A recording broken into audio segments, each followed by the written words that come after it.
I got another question Yeah. for you. How do you deal with turnover rate in the restaurant business? I think that's a really big thing. Like, how do you deal with that? You know what I'm saying? Because I think that could take a toll on you from a business wise, and I think that could take a toll on from you personally. No, it definitely took a toll on me. It took a crazy toll on me with season. I'm learning how to deal with it now. Like I'm actually still in the process. I know how to deal with it, but this will give you even more. It's a leeway to something else, a segue to something else for real.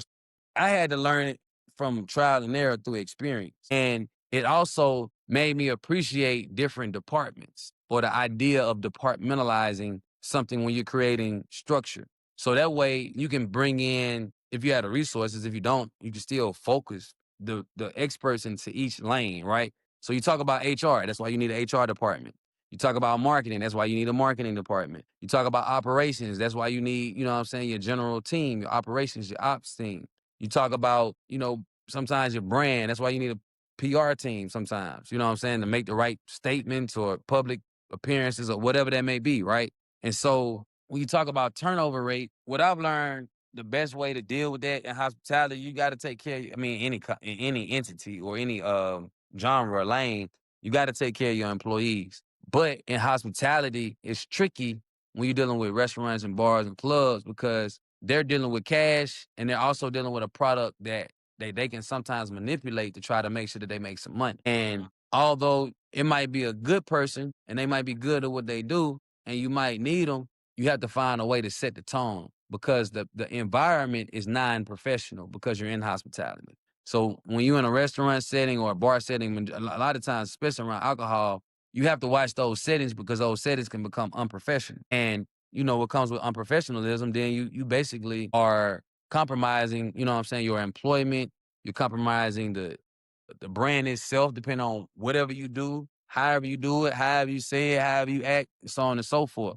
So that turnover rate is high in hospitality, period, because the entity has to have the bandwidth or the resources or the capital to be able to withstand that or to be able to hire someone that can see straight through anyone.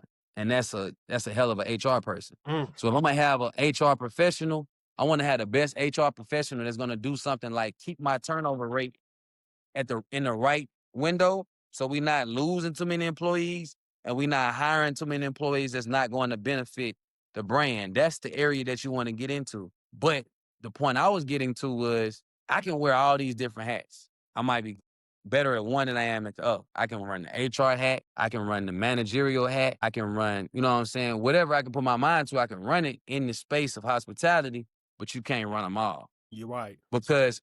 And if you are ownership, unless you're doing a mom and pop, and I've explained a lot of times to people to what a mom and pop is versus just a non-mom and pop or like corporate or just a big box, right? And but what you have to do is you have to sit up there and be like, all right, well, hey, if I'm going to be the owner, that's what I'm going to be. Mhm.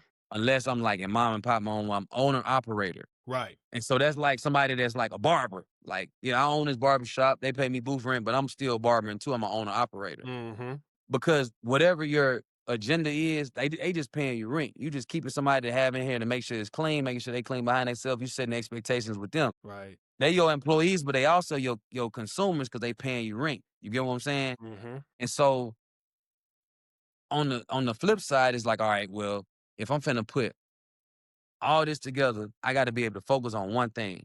If it's marketing, it need to be marketing. So, for example, when I had season, I couldn't really promote it like I wanted it to because I was worried about all the other stuff. But I knew my product was good enough that it was going to promote itself. I knew my vibe was catchy enough that it was going to promote itself. But if I had a really got in my bag as a promoter, it would have been different because I would have been the promoter for the establishment. I would have been a gatekeeper for the establishment, Right. right?